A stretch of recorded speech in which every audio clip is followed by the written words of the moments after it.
사흘이 지났습니다. 서연은 출판사 사무실에서 원고를 검토하고 있었지만 자꾸만 그 노인이 떠올랐습니다. 특히 그의 손목에 차고 있던 시계가 마음에서 떠나지 않았습니다. 낡고 긁힌 그 시계는 분명 민호가 차고 다니던 것과 똑같았습니다. 설마. 서연은 작게 중얼거리며 서랍을 열었습니다. 그 안에는 오래된 사진 한 장이 들어 있었습니다. 대학교 2학년 때 민호와 함께 찍은 사진이었습니다. 사진 속 민호의 손목에도 똑같은 시계가 있었습니다. 서연의 손이 미세하게 떨렸습니다. 휴대폰이 울렸습니다. 영수 할아버지였습니다.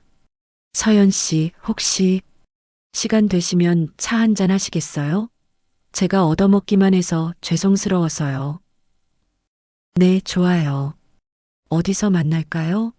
종로 탑골공원 근처 찻집 아시나요? 거기서 뵙겠습니다. 서연은 서둘러 사무실을 정리했습니다. 가슴이 두근거렸습니다. 오늘은 반드시 그 시계에 대해 물어봐야겠다고 마음먹었습니다. 탑골공원 근처의 작은 찻집은 고즈넉했습니다. 영수는 이미 구석진 자리에 앉아 기다리고 있었습니다. 사흘 전보다는 조금 나아 보였지만 여전히 수척해 보였습니다. 어서 오세요. 기다리셨죠? 아니요, 저도 방금 왔어요. 서연이 자리에 앉자 영수는 조심스럽게 말했습니다. 그날 정말 감사했습니다. 오랜만에 사람다운 대접을 받았어요. 괜찮으세요? 저도 좋은 일을 한 것 같아서 기분이 좋았어요. 잠시 침묵이 흘렀습니다. 서연은 영수의 손목을 바라보았습니다. 여전히 그 시계가 있었습니다. 더 이상 참을 수 없었습니다. 할아버지, 실례지만 그 시계가 참 특별해 보여요. 영수는 자신의 손목을 내려다보았습니다. 그리고 쓸쓸한 미소를 지었습니다. 이거 말씀이신가요? 낡았죠. 하지만 제겐 세상에서 가장 소중한 물건이에요. 누구 것이었나요? 제 아들. 민호의 시계였어요. 서연의 심장이 멈춘 듯 했습니다. 민호. 분명히 민호라고 했습니다. 민호라고 하셨나요? 네. 박민호요. 제 외아들이었어요. 서연의 얼굴이 하얗게 변했습니다. 찻잔을 든 손이 덜덜 떨렸습니다. 영수는 서연의 변화를 눈치채지 못하고 계속 말했습니다. 착한 아이였어요. 대학교 다닐 때부터 이 시계를 차고 다녔죠. 제가 첫 월급으로 사준 건데. 혹시 그 민호 씨가. 서연의 목소리가 떨렸습니다. 영수는 고개를 끄덕였습니다. 7년 전에 교통사고로 세상을 떠났어요. 그때 이 시계만 남았죠. 서연의 눈에 눈물이 맺혔습니다. 민호가 죽었다니. 그동안 그가 어디선가 잘 살고 있을 거라고 생각했는데 그 아이 때문에 제 인생이 완전히 바뀌었어요. 아내도 아들을 잃은 충격으로 많이 아프시고. 영수의 목소리가 점점 작아졌습니다. 서연은 가슴이 미어질 것 같았습니다. 할아버지, 혹시 민호 씨가 대학교 때 연인이 있었나요? 영수는 잠시 침묵했습니다. 그리고 쓰디쓴 표정을 지었습니다. 있었어요. 이서연이라는 여학생이었죠. 서연이 숨을 크게 들이마셨습니다. 그 여학생을 미워해요. 영수의 목소리가 차갑게 변했습니다. 그 아이 때문에 민호가 방황했거든요. 집안 형편도 안 맞고 그의 부모들도 반대했는데 민호는 고집을 부렸어요. 그래서 집을 나가기까지 했죠. 서연의 가슴이 찢어지는 것 같았습니다. 그래서 사고가 난 건가요? 그날도 그 여학생 때문에 화가 나서 술을 마시고 차를 몰았어요. 그러다가 영수는 말을 잇지 못했습니다. 주먹을 불끈 쥐었습니다. 만약 그 여학생이 없었다면 민호는 지금도 살아있을 거예요. 서연은 더 이상 말할 수 없었습니다. 자신이 바로 그 이서연이라는 사실을, 민호의 죽음에 자신도 한몫했다는 사실을, 모든 것이 무너져 내리는 기분이었습니다. 할아버지, 저는 그 여학생을 용서할 수 없어요. 제 아들을 죽게 만든 사람이니까요. 영수의 말이 서연의 가슴을 찔렀습니다. 서연은 찻잔을 놓고 자리에서 일어났습니다. 죄송해요. 갑자기 급한 일이 생겨서. 어디 가세요? 무슨 일이신가요? 괜찮아요. 다음에 다시 뵙겠어요. 서연은 서둘러 찻집을 나왔습니다. 영수는 당황한 표정으로 그녀의 뒷모습을 바라보았습니다. 찻집 밖으로 나온 서연은 한참을 서 있었습니다. 가슴이 답답하고 숨이 막혔습니다. 민호가 죽었다는 사실, 그리고 자신이 그의 죽음과 관련이 있다는 사실이 받아들여지지 않았습니다. 휴대폰에 7년 전 민호가 보낸 마지막 문자가 떠올랐습니다. 서연아, 나 정말 힘들다. 우리 다시 한번 만날 수 있을까? 하지만 그때 서연은 답장하지 않았습니다. 부모님의 반대와 주변의 시선 때문에 겁이 났던 것입니다. 그리고 그날 밤 민호는 세상을 떠났습니다. 서연은 벤치에 주저앉았습니다. 눈물이 멈추지 않았습니다.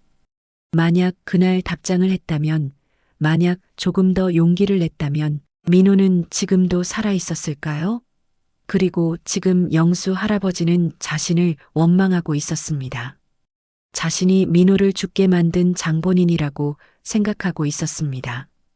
어떻게 하지? 서연은 작게 중얼거렸습니다. 영수 할아버지에게 자신의 정체를 밝혀야 할까요? 아니면 계속 숨기고 살아야 할까요? 하지만 한 가지는 확실했습니다. 영수 할아버지와 할머니를 더 이상 혼자 두면 안 된다는 것이었습니다. 그들이 이렇게 고생하는 것도 결국 자신 때문이었습니다. 서연은 천천히 일어났습니다. 결심을 굳혔습니다. 비록 자신의 정체를 밝힐 수는 없지만 적어도 그들을 도와야겠다고 마음먹었습니다. 그것이 민호에 대한, 그리고 그들에 대한 자신의 마지막 도리라고 생각했습니다. 하지만 어떻게 도와야 할지는 막막했습니다. 영수 할아버지는 이서연을 미워하고 있었고 자신이 바로 그 이서연이었으니까요. 서연은 하늘을 올려다보았습니다. 민호야, 미안해. 정말 미안해. 바람이 불어와 서연의 머리카락을 흔들었습니다. 마치 민호가 답하는 것 같았습니다. 괜찮다고, 이제라도 아버지를 도와달라고 말하는 것 같았습니다. 서연은 눈물을 닦고 걸음을 옮겼습니다. 이제 진짜 어려운 일이 시작될 것입니다. 자신을 미워하는 사람들을 도우면서도 동시에 자신의 정체를 숨겨야 하는 일 말입니다. 하지만 반드시 해내야 했습니다. 민호를 위해서, 그리고 영수 할아버지와 할머니를 위해서 말입니다. 일주일이 지났습니다. 서연은 영수 할아버지에게 연락을 시도했지만 계속 통화 중이었습니다. 불안한 마음에 직접 찾아가기로 했습니다. 할아버지가 알려준 주소를 따라 낡은 고시원 건물에 도착했습니다. 건물은 겉보기에도 오래되어 보였습니다. 벽돌이 군데군데 깨져 있고 계단 손잡이는 녹이 슬어 있었습니다. 서연은 좁은 계단을 조심스럽게 올라갔습니다. 3층 복도는 어둡고 퀴퀴한 냄새가 났습니다. 305 앞에서 서연은 잠시 망설였습니다. 문 안에서 작은 기침 소리가 들렸습니다. 서연은 조심스럽게 노크했습니다. 할아버지, 저 서연이에요. 문이 열렸습니다. 하지만 나온 것은 영수가 아니었습니다. 일은 중반쯤 되어 보이는 할머니가 서 있었습니다. 최말순이었습니다. 그녀의 눈빛은 차가웠고 얼굴에는 경계심이 가득했습니다. 누구세요? 저 영수 할아버지와 아는 사이인 서연이라고 해요. 말수는 서연을 위아래로 훑어보았습니다. 그리고 냉소적으로 웃었습니다. 아, 그 카페에서 밥 사준 분이시군요. 여보, 그분 오셨어요. 안에서 영수의 목소리가 들렸습니다. 들어오세요. 말수는 마지못해 문을 열어주었습니다. 방 안은 생각보다 더 좁았습니다. 싱글 침대 하나와 작은 책상, 옷장 하나가 전부였습니다. 영수는 침대에 앉아 있었고 얼굴이 많이 수척해 보였습니다. 어떻게 여기까지 오셨어요? 연락이 안 되셔서 걱정이 되어서요. 몸이 아프신 건 아니죠? 괜찮아요. 좀 감기 기운이 있을 뿐이에요. 하지만 영수의 목소리는 힘이 없었습니다. 말수는 구석에서 팔짱을 끼고 서연을 지켜보고 있었습니다. 할머니, 안녕하세요.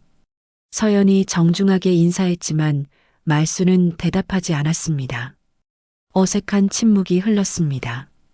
할머니, 서연 씨가 인사하시는데 영수가 조심스럽게 말했지만 말수는 여전히 차가운 표정이었습니다. 굳이 인사할 필요 있나요? 우리 같은 사람들이랑은 다른 세계 사람인데. 할머니, 아니에요. 맞는 말씀이에요. 말순이 갑자기 서연을 똑바로 바라보며 말했습니다. 젊은 분이 우리한테 잘해주시는 이유가 뭔가요? 동정심인가요? 아니면 착한 일 했다는 만족감 때문인가요? 서연은 당황했습니다. 예상치 못한 공격적인 질문이었습니다. 그런 게 아니에요. 그냥 뭐요? 말순의 목소리가 점점 날카로워졌습니다. 우리가 불쌍해 보이나요? 거지 같아 보이나요? 말순아, 그만해. 영수가 말렸지만 말순은 멈추지 않았습니다. 우리 민호 때문에 이렇게 됐다는 거 아세요? 그 여자 때문에 우리 아들이 죽었어요. 서연의 얼굴이 하얗게 변했습니다. 말순은 계속 말했습니다. 이서연이라는 여자, 우리 아들을 유혹해서 집을 나가게 만들고 결국 죽게 만든 여자. 할머니, 그만하세요. 서연이 떨리는 목소리로 말했습니다. 하지만 말수는 눈물을 흘리며 계속했습니다. 그 여자만 없었어도 민호는 지금 살아서 우리 곁에 있었을 텐데. 서연은 더 이상 견딜 수 없었습니다. 자신이 바로 그 이서연이라는 사실, 그리고 그들이 자신을 그토록 원망하고 있다는 사실이 가슴을 찔렀습니다. 죄송해요. 저 때문에 상처받으신 것 같네요. 서연이 일어나려 하자 영수가 말했습니다. 서연 씨, 아내가 요즘 많이 힘들어해서 그래요. 이해해 주세요. 괜찮아요. 충분히 이해해요. 서연은 가방에서 봉투 하나를 꺼냈습니다. 안에는 현금이 들어 있었습니다. 이거 받으세요. 이게 뭐예요? 생활비예요. 제가 도움이 되고 싶어서요. 말순이 벌떡 일어났습니다. 우리가 구걸하는 사람들로 보이나요? 돈으로 동정하려고 하는 거예요? 그런 게 아니에요. 저는 정말. 나가세요. 당장 나가라고요.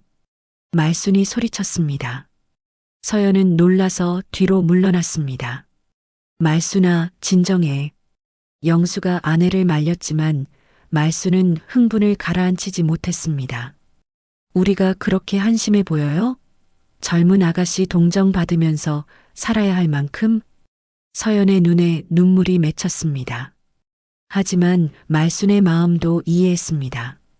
자존심 강한 노인에게 이런 도움은 오히려 상처가 될 수 있었습니다. 정말 죄송해요. 제가 생각이 짧았네요. 서연은 봉투를 다시 가방에 넣었습니다. 앞으로는 연락드리지 않을게요. 불편하셨다면 정말 죄송합니다. 서연이 문으로 향하자 영수가 일어났습니다. 서연 씨, 잠시만요. 하지만 말순이 영수의 팔을 잡았습니다. 여보, 그냥 보내요. 우리는 그냥 조용히 살고 싶어요. 서연은 문을 열고 나갔습니다. 복도에 나서자마자 눈물이 터졌습니다. 문 안에서 부부의 작은 다툼 소리가 들렸습니다.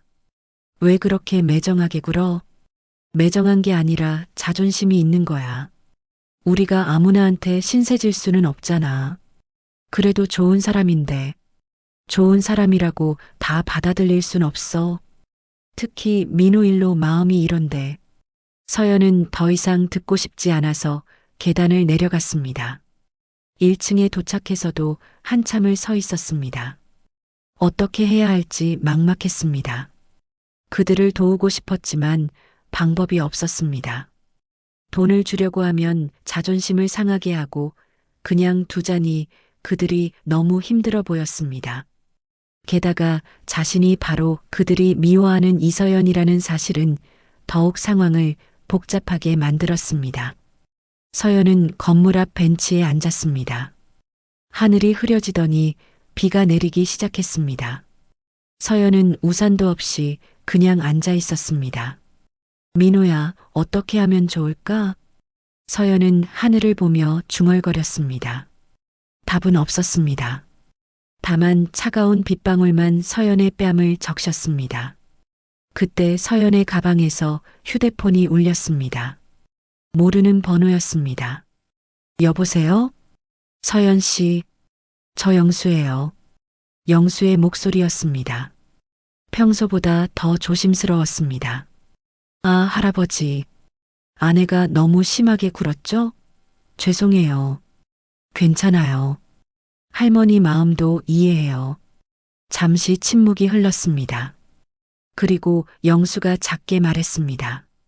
사실, 제가 할 말이 있어요. 혹시 내일 시간 되시면 혼자 만날 수 있을까요? 서연의 가슴이 두근거렸습니다. 네, 괜찮아요. 감사합니다. 그럼 내일 연락드릴게요. 통화가 끝났습니다. 서연은 휴대폰을 들고 한참을 생각했습니다. 영수 할아버지가 무슨 말을 하고 싶어 하는 걸까요? 혹시 자신의 정체를 눈치챈 걸까요? 비는 계속 내리고 있었습니다. 서연은 천천히 일어났습니다. 내일 무슨 일이 벌어질지 모르지만 일단 집으로 돌아가야 했습니다. 걸어가면서 서연은 생각했습니다. 이 복잡하게 얽힌 상황을 어떻게 해결할 수 있을까요? 그들을 도울 방법은 정말 없는 걸까요? 하지만 포기할 수는 없었습니다. 민호를 위해서라도, 그리고 지금 고통받고 있는 두 노인을 위해서라도 반드시 방법을 찾아야 했습니다. 2부가 끝났어요. 마지막 화 3부에서 만나요.